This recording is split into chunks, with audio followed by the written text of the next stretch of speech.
자, 오늘 말씀의 제목은 세례교회는 절대로 할 수 없는 침례인의 신앙, 침례인의 신앙, 짧게 말하면 침례신앙 이렇게 할 수 있겠지만 세례교회는 절대로 결코 할 수 없는 침례신앙이라고 정했습니다.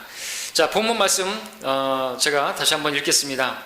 마태복음 3장 1절부터 6절까지. 그 무렵에 침례인 요한이 와서 유대 광야에서 전파하여 말하기를 너희는 회개하라 천국이 가까이 왔느니라고 하니 이 사람은 선지자 이사야가 말한 그 사람이라. 말하기를 광야에서 외치는 자의 음성이 있어 너희는 주의 길을 예비하고 그의 길들을 곧게 하라고 하는도다 하였도다.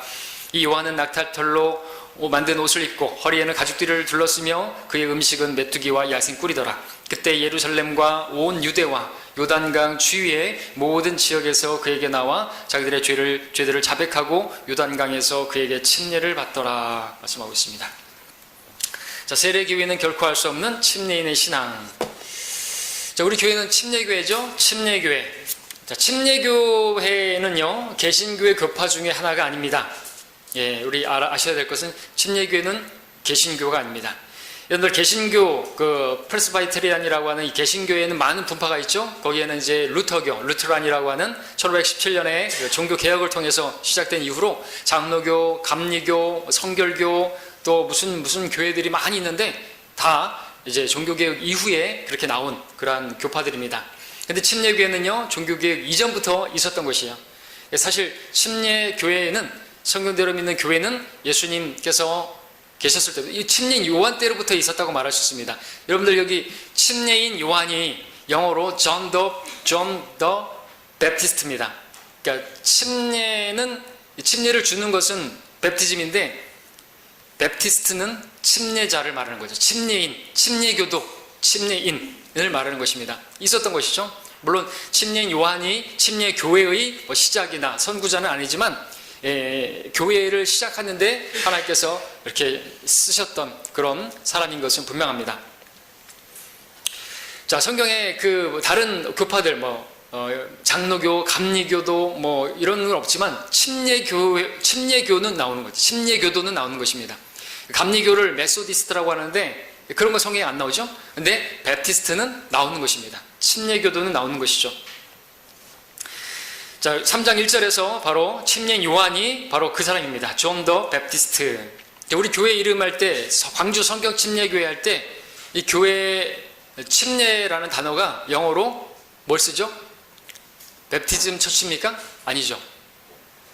베프티즘 처치면은 우리 교회는 침례를 주는 그런 교회로 그렇게 말할 수 있지만 우리는 바이블 베프티스트 처치입니다. 그러니까 성경을 최종 권위로 믿고 또 침례를 받은 성도들의 모임이라는 뜻입니다. 그러니까 정확히 말하면 침례를 받은 성도들이 침례 신앙을 가지고 모인 광주의 교회라는 것이죠.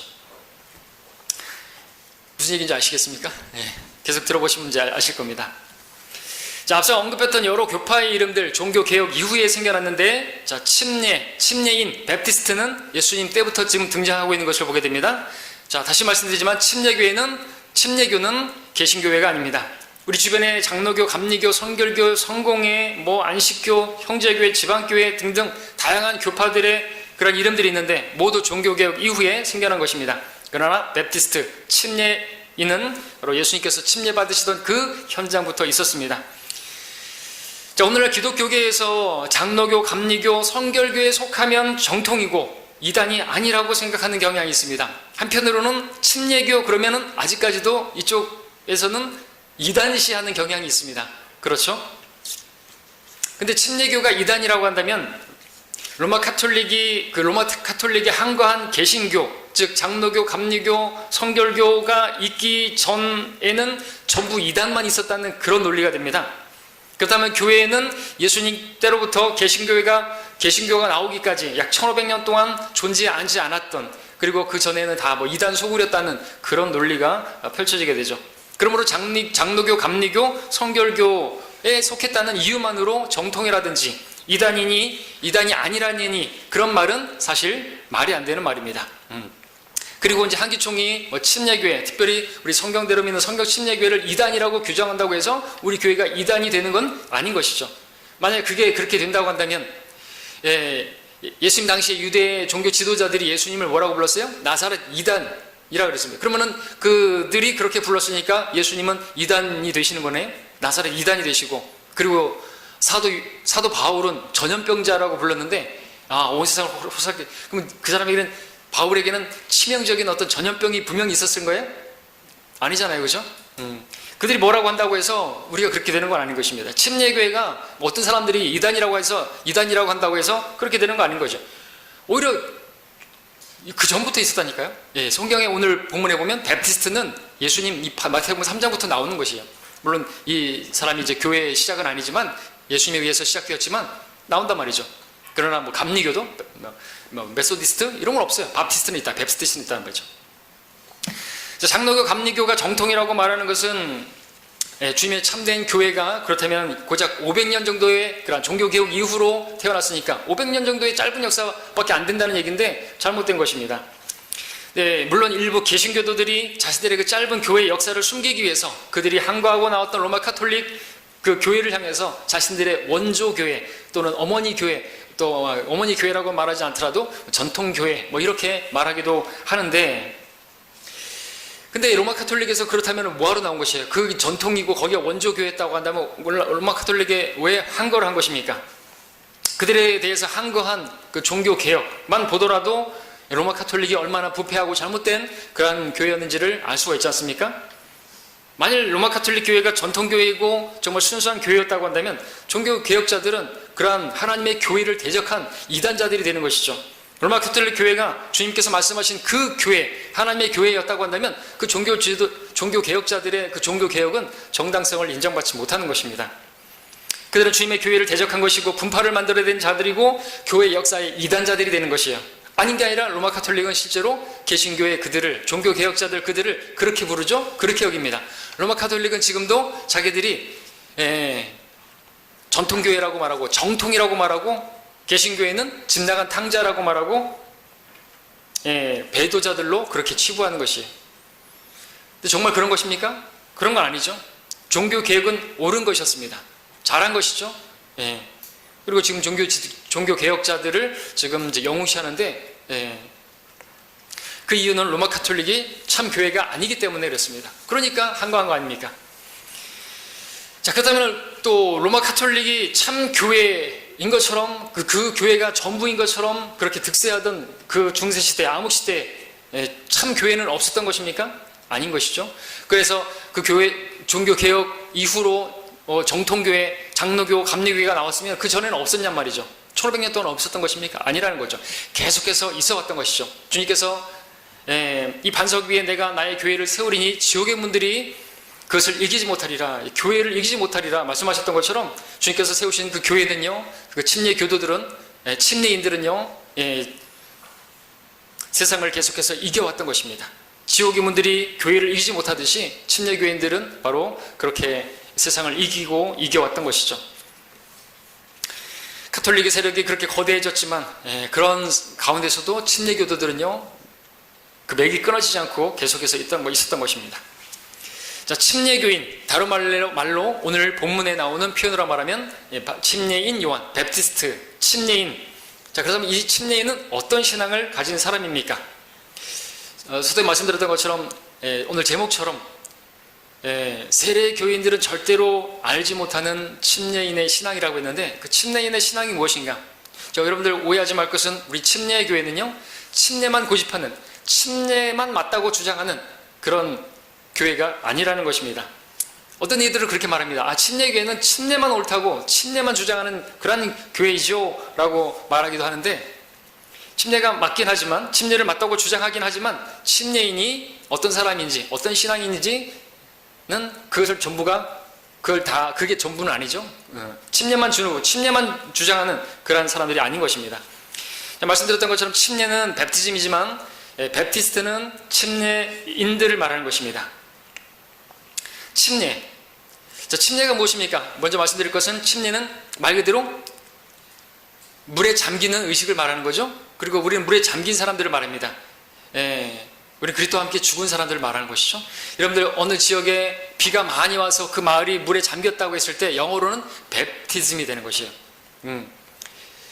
근데 이제 이 영어로는 베프티즘인데 영어에서도 다른 NIV에서도 다 베프티즘인데 이거를 개혁 성경이나 다른 성경들은 다 세례로 바꿔놨습니다. 세례가 뭐예요? 물 뿌리는 거 아닙니까? 스프링클. 여러분들 어느 지역에 비가 많이 와가지고 그 마을이 물에 잠겼다고 했을 때 그 잠긴 거는 베프티즘이에요. 근데 단순히 그냥 비가 많이 와가지고 그 지붕을 적셨다 그러면은 그건 뭡니까? 세례죠. 스프링클. 여러분들 스프링클러 이렇게 화재났을 때 그거예요. 스프링클. 그게 아니란 말입니다.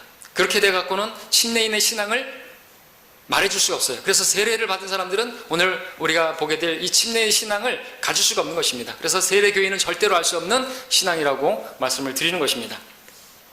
자, 침례인 요한을 한번 생각해 보십시오. 요한은 침례를 주는 사람이었습니다. 그러나 그것만이 그가 하는 일이 아니고 그것만이 그의 신앙을 다 보여주는 것은 아니죠. 물론 침례인 요한은 또 말씀드리지만 침례교회 창시자는 아닙니다만 침례교회 창시자는 없어요. 그렇죠? 여러분들 각 종교 개혁을 이룬 거기에 장로교회 창시자는 누구죠? 존 칼빈. 감리교회 창시자는 누구죠? 요한 웨슬레. 다 있어요. 근데 침례교회 창시자는 없어요. 근데 말씀드리지만 침례교회의 창시자를 마치 침례 요한처럼 들릴지 모르겠지만 그런 의미는 아니고 오늘 우리가 이 침례인 요한, 베프티스트 요한을 보면서 우리는 침례인의 신앙이 어떠한 신앙인인지 침례 신앙을 가진 사람은 어떤 자세로 주님을 섬기는지 그것을 오늘 보고자 하는 것입니다. 그것을 침례인 요한이 고백했던 성경에 나오는 그러한 말들을 통해서 근거로 우리가 그 신앙을 오늘 배워보고자 하는 것입니다. 자, 그렇다면 이제 첫 번째로 세 가지로 더 말씀드리겠지만 세 가지로 보고자 합니다. 첫 번째, 침례인은요 자신을 부인하고 오직 주님만 높이는 사람이다 이렇게 말할 수 있습니다. 3장 11절 볼까요? 마태복음 펼쳐져 있죠. 3장 11절 보시면 자, 우리가 이제 본론으로 들어갑니다. 침례인은 자신을 부인하고 주님만 높이는 사람이다. 자, 나는 정령 회개시키기 위하여 너희에게 물로 침례를 주거니와 내 뒤에 오시는 분은 나보다 더 능력이 많으시니 나는 그분의 신을 들만한 자격도 없느니라. 그분은 성령으로 또 불로 너희에게 침례를 주시리라 말씀하고 있습니다. 자, 침례인 요한이 뭐라고 말합니까? 자신은 물로 침례를 주지만 자신 뒤에 오시는 분은 성령으로 또 불로 침례를 주시는 분이시다. 그리고 그분은 능력이 많으신 분이신데 그에 비하면 나는 아무것도 아닌데 그 표현을 그분의 신을 들만한 자격도 없는 사람이다. 이렇게 자기를 낮추고 있는 것을 보게 됩니다. 그분의 신을 들만한 자격도 없다. 여러분, 예수님 당시에는 우리 조선시대에 있었던 그런 풍습처럼 그 손님이 어떤 집에 방문을 하게 되면 그 집에 하인이 그 중에서도 제일 서열이 낮은 종이 그 주인의 신발을 이렇게 들어주는 그런 관습이 있었습니다. 그리고 그 신발을 풀어주고 신발을 벗겨주고 그 신을 또 이렇게 날라주고 하는 그런 일이 있었다는 것이죠. 근데 지금 침례인 요한은 그런 자격도 없는 사람이다. 얼마만큼 낮춘 것이에요. 그 집안의 종 중에서 가장 서열이 낮은 그 종이 하는 그 일도 자기는 할 만한 그러한 그릇이 못 된다라고 말을 하는 것이죠. 여러분, 이와 관련해서 또 하나 말씀드릴 것은 우리 예수님을 한번 생각해 보십시오. 예수님께서 십자가를 지키시 전날 밤 제자들의 발을 씻겨주신 일을 한번 생각해 보십시오. 제자들의 발을 씻기신 일을 여러분들 어떻게 생각하십니까? 그분께서 발을 씻기기 위해서는 그 제자들의 그 신발을 벗기셔야만 했고 그리고 물을 가지고 대야를 갖다가 떠서 그들의 더러운 발을 씻겨야만 했고 수건으로 닦여야만 했고 그 일을 하기 위해서는 그들보다 낮아지셔야만 했죠. 허리를 굽혀야 됐습니다. 몸을 굽혀야만 했고 무릎을 꿇어야만 했었습니다. 근데 그렇게 하는 일이 누가 하는 일이라고요? 종 중에 종, 제일 서열이 낮은 종, 그 종이 하는 일이라는 것이죠. 지금 이 말씀을 봤는데 마가복음 1장 7절에서는요 침례인 요한이 이렇게 말하고 있습니다. 그가 전파하여 말하기를 내 뒤에 오시는 분은 나보다 더 능력이 많으셔서 나는 몸을 굽혀 그분의 신발끈을 풀 자격도 없느니라. 이 마태복음에서는 신발을 들 자격도 없다 그랬는데 여기서는 몸을 굽혀서 신발을 풀 자격도 없다 이렇게 말하고 있는 것입니다. 자, 그런 주님 앞에서 자신을 정말 낮출 대로 낮춘 것이에요. 자기는 아무것도 아니라고 말하는 것이에요. 우리는 여기서 무엇을 봅니까? 침례인은 정말 자기는 없고 오직 주님만을 높이는 그러한 사람이다 라는 것을 말씀을 드리려고 하는 것입니다. 이거 놀라운 일이죠. 마리아는 그 주님의 발을 이렇게 눈물로 닦고 그 머리카락 닦고 그랬는데 자기는 그것도 사실 합당치 못한 것이에요. 그분의 발을 만진다는 자체가 자기 그것도 합당치 않. 여러분 어떻게 생각하십니까? 여러분 주님 만났어요. 이렇게 우리 주님 만나면 여러분 어떻게 하실 수 있을까요? 나를 위해서 이 땅에 오시고 나를 위해서 십자가에 또 그 발이 못 박히셨는데 그 발을 붙들고 여러분들 울면서 그 발에다가 키스하고 여러분들 그러실 수 있을까요? 그러시고 싶죠? 그죠? 그 발을 보면서 여러분들 뭐 주님 만나면 어떻게 할까요? 해변가에 연인이 이렇게 막 자기야 그러면서 막 뛰어가가지고 막 만나는 것처럼 주님 보고 싶었어요 그러면서 막 뛰어가고 만나고 그럴 수 있을 거라고 생각하십니까? 절대로 그래요. 발도 못 만질 거예요. 못 만질 거예요. 계시록 1장에 보니까 그분의 발은 용광로에 달군 듯한 빛나는 놋 같고 그랬습니다. 그분이 그렇게 위엄이 있으신 분이에요. 그렇게 높으신 분이에요. 침례인 요한은 그런 분으로 지금 보고 있는 거라고 말할 수 있죠. 그분의 발을 만질 수도 없는 거예요. 신발을 푼다고요? 우리도 주님을 제대로 알면은 이렇게 고백할 수 있다니까요. 그분은요, 우리에 비하면 정말 높으신 분이에요. 위엄이 드신 분이시라 우리 뭐 만나가지고 주님 뭐 발에다가 입 맞추고 막 그렇게 하고 싶어도 아마 못할 거예요. 사도 요한은 그랬단 말이죠. 그분은 그렇게 보자마자 기절했어요. 죽은 자와 같이 엎드려져 버렸어요. 그런 위대하신 분이란 말이죠. 그렇게 보고 있는 것을 우리가 보게 되는 것이죠. 자, 근데 우리 역대 교황들은요, 그들 머리에 뭐라고 써 있습니까? 자신들이 그리스도의 대리자라고 써 있는 것이. 자기들이 그리스도와 동급이라고 말하는 것이. 가증한 자들이. 그래서 그들은 자기들 자칭 그리스도라고 하는 그들은 적그리스도라고 말하는 것이에요. 자기들이 그리스도의 대리자라고요. 침례인 요한은 감히 그리스도의 발도 못 만졌는데, 예. 침례인이 아니기 때문에 그렇죠. 세례인이니까 그렇죠. 예. 세례주는 카톨릭이니까 말도 안 되는 일입니다. 자, 오늘날 만날 또 세례를 주는 많은 교회들을 보게 됩니다. 그 교회 목사들 중에서 어떤 목사들은 자꾸만 그렇게 높아지려고 하는지 모르겠습니다. 대형 교회 하는 그 목사일수록 여러분들 유튜브 같은 데 보면 김삼환 목사는 뭐 대통령 경호 저리 가라요. 여러 영상 나왔더라고요. 내가 봤는데 엄청난 것이에요. 다 꾸벅꾸벅 절하고 대통령 경호보다도 더하고 차도 엄청나게 좋은 거 타고 다니고 여러분들 뭐 회장, 뭐 총회장, 당회장, 대감동 협회장 무슨 회장 이런 소리를 듣기를 좋아하죠. 그렇게 불리기를 좋아하고 많은 교인들도 무슨 직분을 그렇게 받기를 좋아하는 것이. 어떤 교회 개신교회 또 전에 봤지만 여러분들 이재롱 목사 그 소개하는데 엄청납니다. 우리 뭐 당회장 목사님 뭐 박수로 환영하시겠습니다. 또 김기동 성락교회 김기동 목사 뭐 무슨 그 창립 기념일인데 지금까지 이 교회를 세우시고 인도하시고 우리를 먹여주신 우리 김기동 목사님 박수로 환영하시겠습니다. 김기동 목사님 만세. 그런 걸 봤어요. 어떤 부흥사 소개하는데 위대한 우리 하나님의 위대한 종 아무개 우리 강사님 소개합니다. 이렇게 말하는 것이 거꾸로 됐잖아요. 그렇죠? 위대하신 하나님의 종 아무개 목사 나와서 강의하겠습니다. 이렇게 되는데 거꾸로 된 것이에요. 하나님의 영광을 사람들이 갈취하는 것이에요. 그래서 하나님께서 가증한 것이라고 하는데 그런 짓을 하는 것이에요. 왜 그럴까요? 그들은 그렇게 말할 수 있어요. 그들은 침례 신앙이 아니기 때문에 침례가 무엇을 보여주는지 모르기 때문이라고 말할 수가 있다는 것이죠. 오늘 침례 요한이 자신을 소개했던 것과 비교해 본다면 그들은 정말 너무나 달라도 다른 것이에요. 여러분 어떻습니까? 여러분은 신앙생활 하는데 우리가 침례교회를 지금 다니고 있고 침례인이라고 말하면 여러분들은 여러분이 드러나면 안 되는 거예요. 우리는 그야말로 감춰져야 되는 거예요. 사라져야 되는 것이. 우리는 우리가 이제 물침례 받을 때도 물속에 잠기잖아요. 근데 우리는 그리스도 안으로 성령 안에 잠기는 것을 말하는 거예요. 그럼 우리가 그리스도 안에 잠기게 되면 누구만 드러나야 되냐면 예수 그리스도만 드러나야 되는 것이죠. 우리 삶에 나의 모든 말과 언행, 행실에 있어서 그리스도가 나타나야 되는 것이에요. 여러분들 우리가 물에 잠기면은 그리스도만 나와야 된다 그랬는데 어제 저녁에 오늘도 뭐 아침만 먹었지만 저녁에 반찬으로 그 오이 장아찌가 올라왔어요. 가만히 보니까 오이들이 물에 빠져서 나오더라고요. 물에 잠겨 있는 거예요. 근데 거기에 양파도 있어요. 그전에는 파프리카도 집어넣고 여러 가지를 집어넣었어요. 근데 특별한 걸 제가 알게 됐어요. 다 먹어봤는데요. 맛이 다 똑같아요. 양파도 그 맛이고 파프리카도 그 맛이죠? 오이도 그 맛이에요. 이게 무슨 맛인가? 국물을 한번 떠먹어봤어요. 이 맛이야. 이 맛이 바로 그들 맛이더라고요. 뭘 말씀드리는 줄 아시겠죠?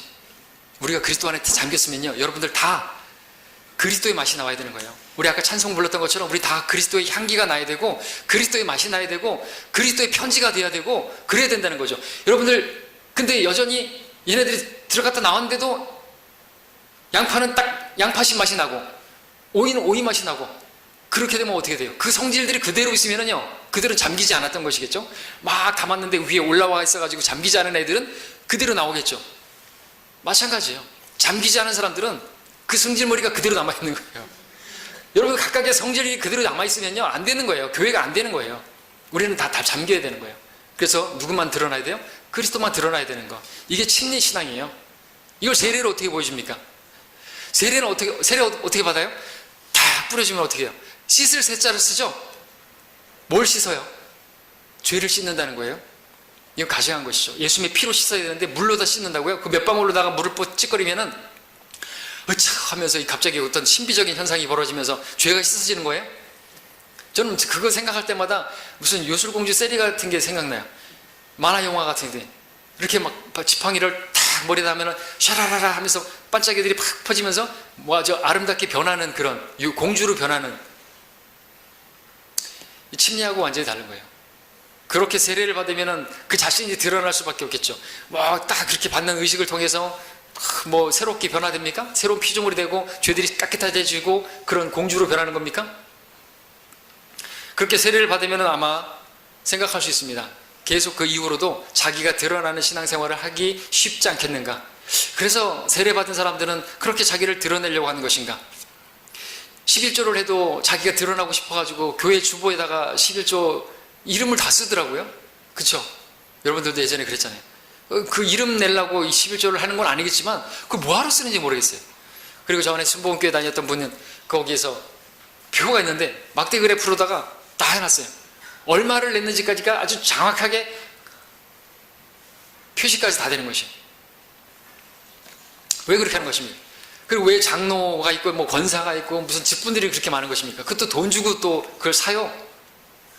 왜 그렇게 하려고 하는 거죠? 자기를 드러내고 싶은 거 아닙니까? 헌금을 했으면, 많이 했으면 그걸 자기가 자기 능력으로 한 것이에요?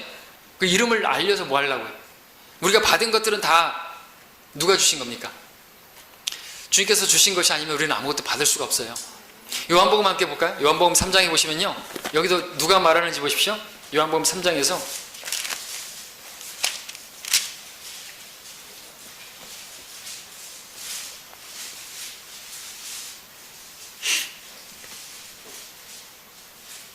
요한복음 3장 27절을 보십시오. 요한이 대답하여 말하기를 하늘에서 주신 것이 아니면 사람은 아무것도 받을 수 없느니라.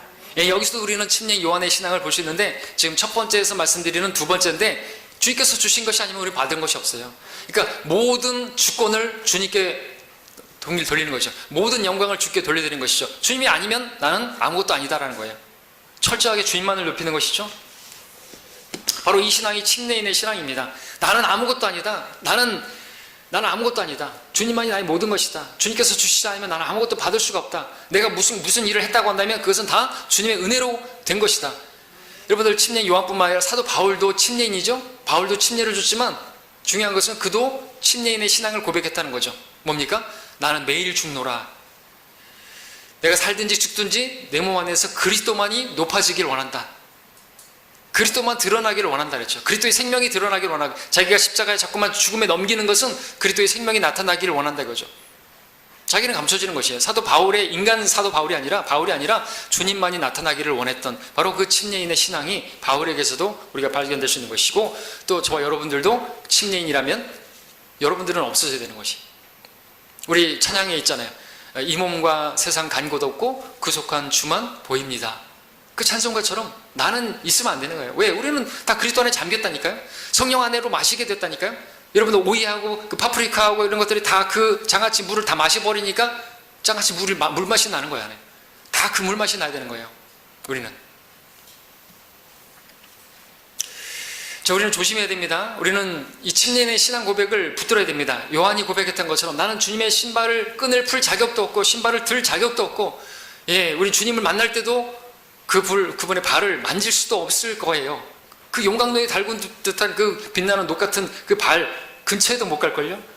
자, 우리는 조심해야 됩니다. 우리가 주님을 위해서 뭔가를 하고 나가지고 마치 내가 한 것처럼 그렇게 어깨에 힘들어가고 그러면 안 되는 거예요. 마귀가 퀴즈할 때 우리는 더 낮아져야 됩니다. 더 잠겨야 되는 것이에요. 주님을 위해서 무엇인가를 더 많이 한 사람일수록 주님께서 가르쳐 주셨죠. 마땅히 하여야 할 일을 하였을 뿐입니다. 나는 무익한 종입니다. 이렇게 고백하라고. 이게 뭡니까? 이게 침례인의 신앙이에요. 신앙 고백이죠. 그래서 우리는 그렇게 고백해야 되는 것입니다. 여러분들이 어떤 일을 하신 분들일수록, 또 저도 마찬가지죠. 제가 더더욱 그렇습니다. 뭘 했다고 해가지고 마치 내가 능력이 있어서 무엇인가를 했다고 생각하면요, 그대로 하나님께서 치시는 거죠. 마귀가 쓰는 것이에요. 제가 그만해지게 되면 누구보다 더 빨리 하나님께서 칙명하시겠죠.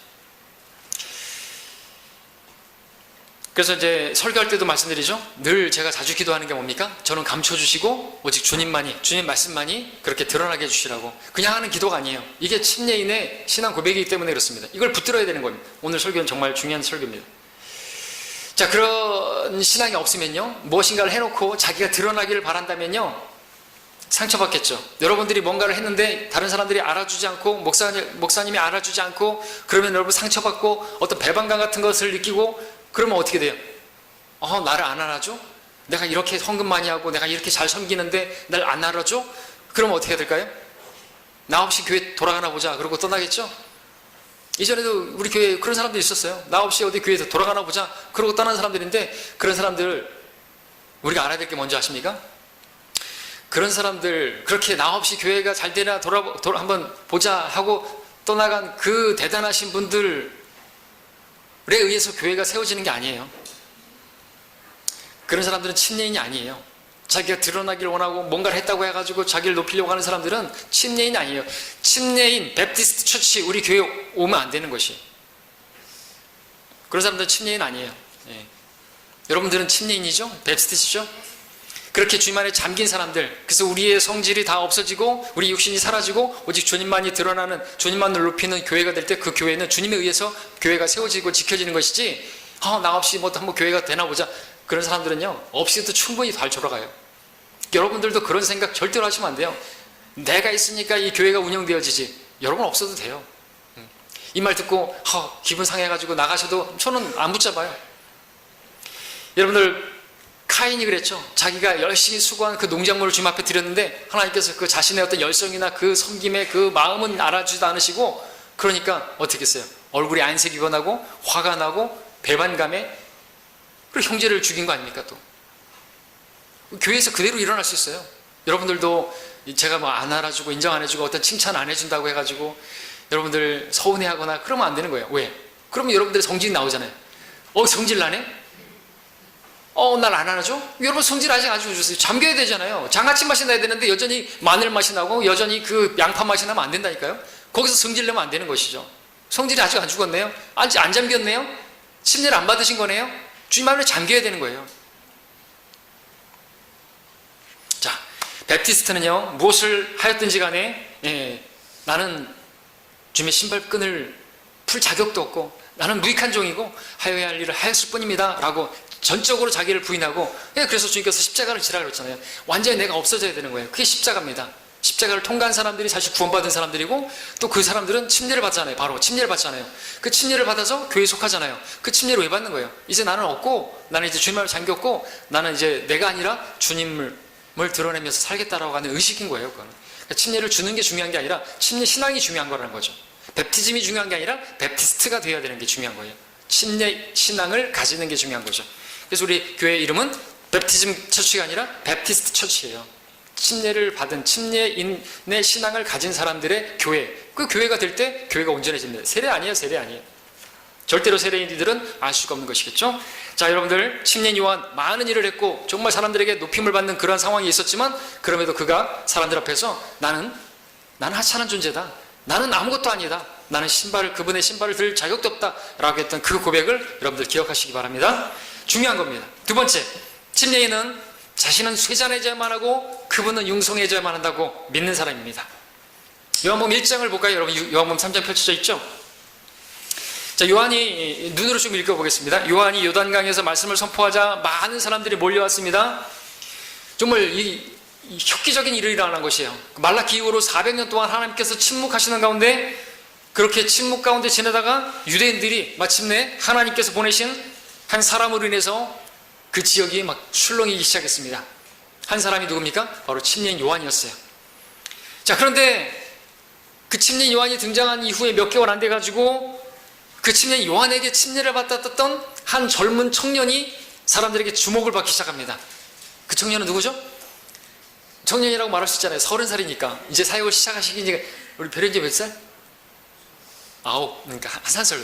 우리 별형제 같은 그런 졸업 청년이란 말이죠. 청년이라 그러면 기분 나쁜가요? 환지 형제 30살이죠. 청년이잖아요.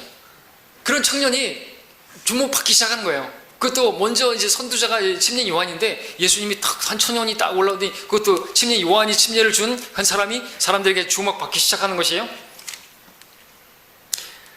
그리고 이제 요한보다도 더 많은 사람들이 예수님께 막 몰려가는 상황이죠. 그 전에 어떤 일이 있었습니까? 이게 침례 요한이 이제 그 예수님에 대해서 쭉 소개를 하는데, 1장 29절에서는 세상죄를 죄가하는 분이라고 그분을 소개했죠. 그리고 30절에서는 자기 뒤에 오시는 분이 바로 그분이라고 증거하고 있습니다. 그리고 32절에서는 바로 예수님께서 침례를 줄 때, 예수님께서 침례를 받을 때 성령께서 비둘기같이 하늘에서부터 내려와서 예수님 위에 머무는 것을 봤다고 증거하고 쭉 이야기합니다. 자, 그리고 이제 34절에서는 하나님의 아들이시라고 주장하고, 이제 35절부터 37절까지 보니까 이제 그렇게 이제 증거하니까 당연한 현상이 벌어지죠. 자신의 제자들 가운데서 두 사람이 예수님께로 가는 것을 보게 됩니다. 그리고 점점점 몰려가기 시작하는 거예요. 2명이 가더니 더 가요. 3장 26절로 가서 보시면, 그래서 그런 상황이 되니까 이제 요한에게 붙어있던 사람들 가운데, 요한의 제자들 가운데서 이런 말을 합니다. 3장 26절에 그들이 요한에게 와서 말하기를, 라피어 보소서, 요단강 건너편에서 당신과 함께 계셨고 또 당신이 증거하신 그분께서 침례를 주시니, 예수님께서 침례를 준 건 아닙니다. 4장 2절에 예수님의 제자들이 침례를 준 것을 우리가 확인할 수 있는데, 그분께서 침례를 주시니 모든 사람이 그분께로 가나이다 라고 하니라. 요한의 제자들이 그렇게 말한 거죠. 큰일 났습니다. 지금 우리의 모임이 지금 다 무너지게 생겼습니다. 지금 예수께로, 지금 침례 요한이 침례 줬던 그분에게로 다 사람들이 가고 있다는 거예요. 이제 그랬을 때 이 침례인 어떻게 말했습니까? 요한은 뭐라고 말했습니까? 아, 큰일 났다. 내 제자 다 뺏기게 생겼구나. 무슨 대책을 세워야 되겠다. 이런 말 했습니까? 아니죠. 침례인은 그렇게 말하지 않았습니다. 어떻게 대답했습니까? 요한복음 3장 30절 함께 읽죠? 시작. 그분은 융성해야만 하나 나는 쇠잔하여야만 하리라. 아멘. 이게 우리 침례인의 신앙이라는 거죠. 여러분들, 오늘 많은 교회들 보면은 예수님을 믿으면 자신이 더 융성해지길 바라는 사람들이 있어요. 예수님을 믿으면 대박 터지는 것처럼, 예수님을 믿으면 영혼이 잘 되고 범사가 잘 되고 강건하게 되어지고 그전보다 소득도 증가되고 뭐 월급도 오르고 모두 잘 되고, 그렇게 아는 사람들이 있어요.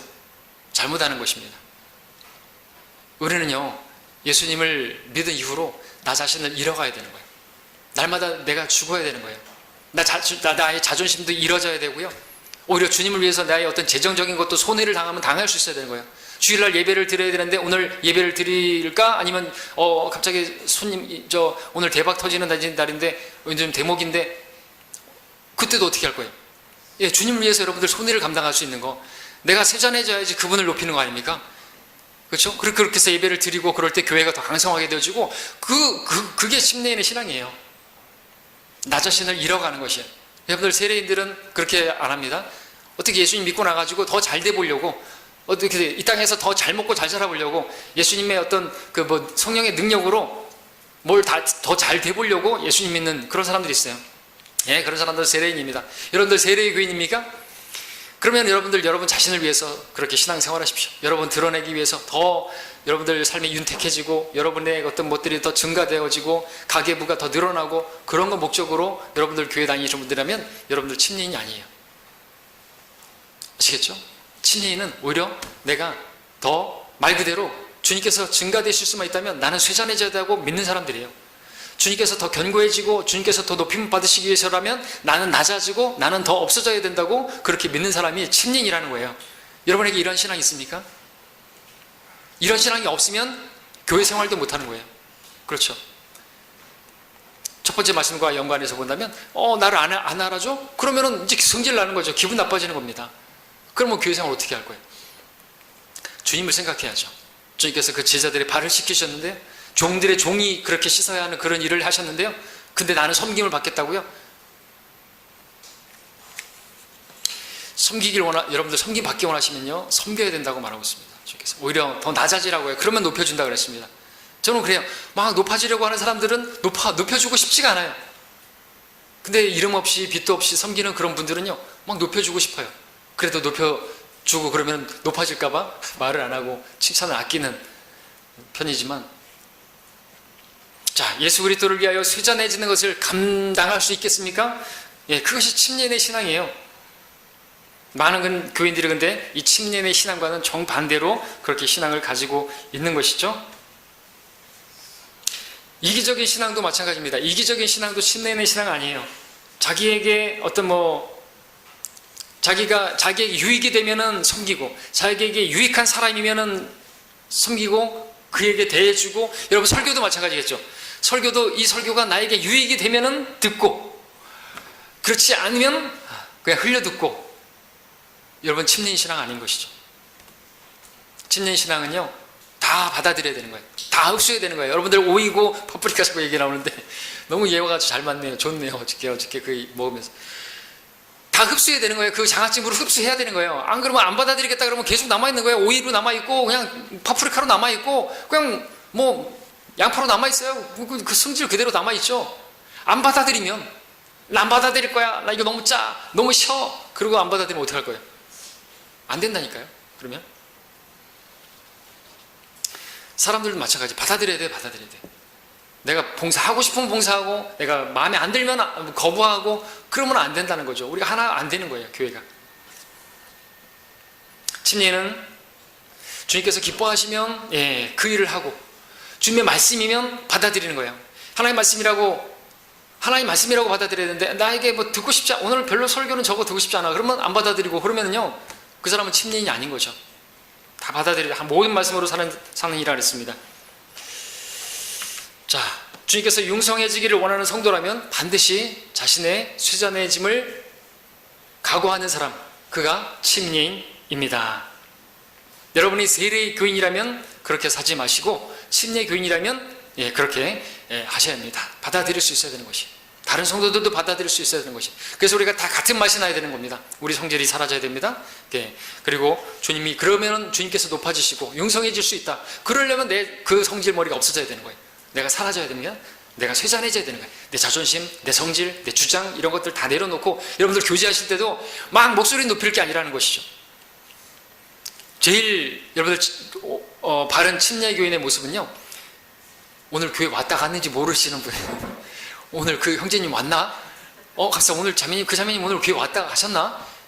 모를 정도로 이름 없이 빚도 없이 그렇게 섬기는,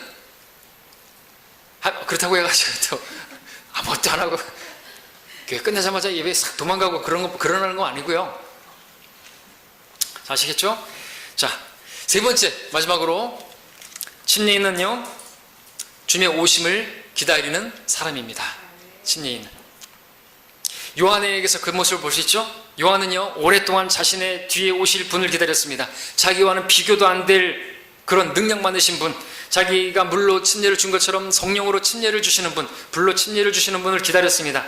자신을 포함한 온 세상 사람들의 죄들을 제거하실 분, 그분을 기다렸습니다. 마침내 모든 사람이 믿어야 할 그분이 오시기를 기다렸습니다. 그리고 마침 그분이 오셨네요. 마태복음 볼까요? 3장 14절에 보니까 그분이 오시자, 침례 받으러 오시자, 침례인 요한은 말했죠. 내가 주께 침례를 받아야 할 터인데 주께서 내게로 오시나이까. 주께서 오신 것입니다. 주님의 오심을 기다리고 있었던 것이죠.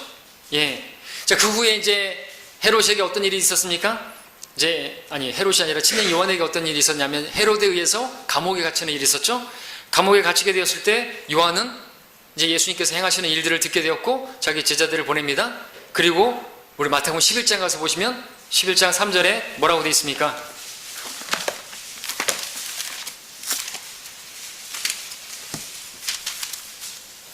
주께 말씀드리기를 당신이 오실 그분이시니까 아니면 우리가 또 다른 분을 기다려 하나이까 라고 그렇게 물어보라고 제자들을 보내서 물었습니다.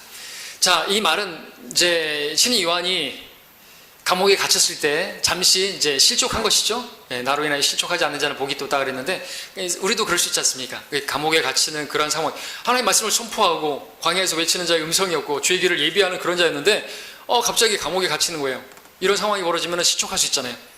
우리 흔들리면서 흔들리지 않고 피는 꽃은 없는 것처럼 흔들리지 않고 그렇게 주님만 바라보고 그렇게 하는 사람 없습니다. 침례인 윤자 요한조차도 약간은 이렇게 흔들렸고 그랬습니다. 그런데 말씀드리고자 하는 것은 침례인 요한의 삶이 무엇인가를 보이는 것이죠. 침례인 요한은요, 주님의 오심을 기다리는 사람이었다는 거죠. 당신이 오실 그분입니까? 아니면 우리가 또 다른 분을 기다려야 합니까? 오실 주님을 기다리던 침례인 요한, 하나님께서 오래전에 그 백성에게 약속하셨던 그 그리스도. 자, 그래서 침례교도는 침례인의 신앙은 예수 그리스도의 오심을 기다리는 사람이다라고 말씀을 드리는 것입니다. 지금도 그렇습니다. 우리도 마찬가지죠. 여러분들 예수님의 오심을 기다립니까? 진짜로요? 말씀 안 하시는 분들도 계시는데 침례인이 아닙니다. 자, 주님께서 오시기를 기다리는 사람이 침례인이에요. 침례인은요, 이 세상과 세상에 있는 것들에 관심이 없는 사람들입니다. 침례인은요, 부드러운 옷에 관심이 없는 사람들입니다. 침례인은요, 호화로운 왕궁에도 관심이 없는 사람입니다. 침례인은요, 로마 군인들이 타고 다니는 말이라든지 병거라든지 수레 같은 것에 관심이 없는 사람들입니다. 그의 관심은요, 오직 광야에서 주님의 오심을 기다리는 사람입니다. 주님의 오심을 예비하는 사람입니다. 우리가 마태복음 오늘 본문에서 봤지만 이번 11장 7절 9절 볼까요? 11장 펼쳐져 있죠? 9절 7절부터 읽으면 그들이 떠나자 예수께서 무리에게 요한에 관하여 말씀하시기 시작하더라. 예수님께서 요한에게 말씀하시는 거, 요한에 대하여 말씀하시는 거죠. 너희가 무엇을 보려고 광야에 나갔더냐? 바람에 흔들리는 갈대더냐? 아니면 너희가 무엇을 보려고 나갔더냐? 부드러운 옷을 입은 사람이더냐? 보라, 부드러운 옷을 입은 사람들은 왕궁에 있느니라.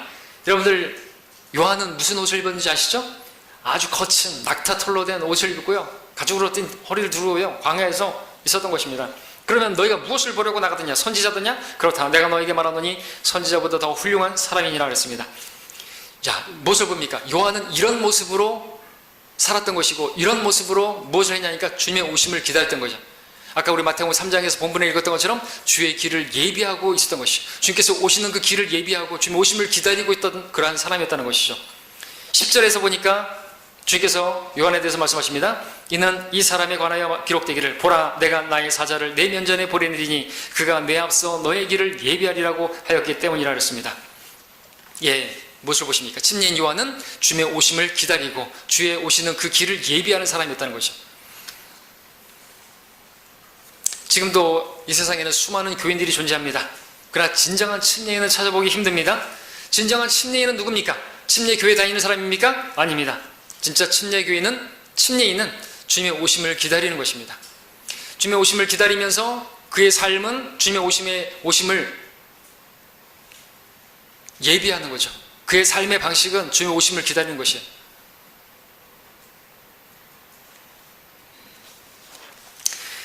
그들의 삶의 목적은 주님의 오심을 맞는 것입니다. 주님을 만나는 것이에요. 세상은 옷처럼 입었다가 벗게 될 것입니다. 때문에 세상에 미련을 갖지 않습니다. 성경 이 세상의 형체가 사라진다고 했습니다. 어떤 옷을 걸치든 결국에는 벗을 것이기 때문에 이 세상에 있는 것들을 통해서 만족이나 위안을 얻으려고 하지 않는 사람, 그들이 침례인입니다. 세상의 일들에도 관심이 별로 없습니다. 정치, 경제, 사회 그런 것들 아무리 관심 가져봐야, 교회가 그런 것들에 앞장서 봐야 마귀가만 좋아하는 것이에요. 이 세상의 왕국이 지금 하나님의 것이 아니잖아요.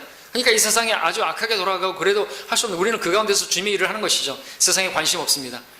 그리고 그런 문제들은 계속해서 반복되는 것이에요. 그것을 우리가 관심하고 교회가 뭐 앞장서고 그런 데다가 마귀가 좋아합니다. 마귀는 그래도 자기 일을 계속하는 것이에요. 우리는 이 세상의 모든 것들은요, 주님이 오셔야 해결되는 거예요. 또 어떤 대단한 사람이 뭐 대통령이 나오고 우리나라 대통령 선거 뭐 한다고 해서 되는 게 아니라는 것이죠. 우리가 막 이렇게 한다고 해서 되는 게 아니라는 것입니다. 자, 여러분은 왜 지금 존재하십니까? 자, 진지하게 물어보십시오. 정신 차리고 들어보십시오. 여러분은 왜 살고 계십니까? 여러분 무엇 때문에 지금 살고 계십니까? 저는 무엇 때문에 지금 살고 있는 것입니까? 우리는 주님 만날 준비를 하며 살아야 되는 거예요. 주님의 오심을 예비하는 삶을 살고 있어야 되는 것이에요. 이게 누구의 삶이라고요? 침례인의 삶이에요. 결론을 하겠습니다.